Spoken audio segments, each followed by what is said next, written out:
The two main pieces of infrastructure, the graze planning, one is water and the second is fencing. Generally, the fewer mobs you've got, the graze planning, the mob sizes are bigger. But you need to make sure your infrastructure can support those larger mob sizes. Can your water support that larger mob size? When you bring a lot of animals together in a big mob, they drink lots of water, especially cattle. The first thing you've got to get right, and what I naively didn't, was to get the water right, get those animals hydrated. All our water's pumped up from the river into a reticulated system. The mistake we made was didn't have enough flow rate to the trough. In some of the paddocks we did, but in a lot of the paddocks we didn't. And for us running, say, a 500 head mob, it doesn't matter too much about trough space, but you definitely need 2 litres a second.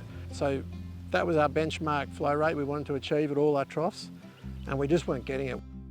And in a reticulated system, you need to get it carefully designed by someone who knows what they're doing about slope, about pipe size. We used to run 2-inch poly pipe everywhere, big mistake. You need to get it designed, and so we now go from 90mm poly pipe down to 40mm places. So it's fully designed, but that flow rate is critical.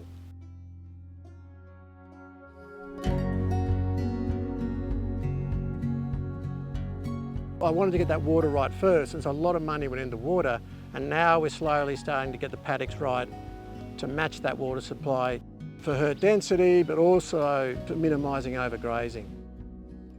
If we have animals in a paddock for more than 4 days, we know that the chances are they're going to get a second bite out of that plant before it's fully recovered. If you have 100 paddocks and you want 100 days recovery, basically they're going to be in a paddock for a day. And the chances of overgrazing in that scenario is next to nil. So by putting in more paddocks, you're basically minimising the risk of overgrazing. In fact, you're nearly removing it.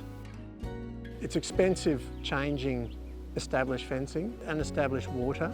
I've worked with what we've had, and it was pretty good. So a lot of our paddocks started off at 45 hectares because that's just a good cropping size. You've got your boundary fence around the place, which obviously needs to be secure. And then I'll subdivide that down into cheaper or lower cost fencing. For our paddocks, we've got 2 main types of fencing. A permanent fence, which is a 7-wire high tensile fence with 1 electric hot wire. And then behind me is our semi-permanent fencing, which we use for further subdivisions. And it's a thinner high tensile wire, only 3 wires, and we can vary which one is hot from all 3 to 1 or 2. It's reasonable value for us to put up a fence, especially with the technology like Kiwi Tech, where the price for a fixed fence could be $6 a metre, whereas for a Kiwi Tech fence it's $1 a metre.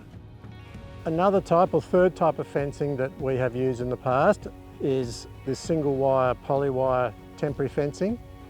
We don't do a lot of it now just because we're concentrating on getting our bigger paddocks down to a smaller size, and if you want to go smaller still and increase herd density more, it's a very quick and low cost way of putting up a temporary fence.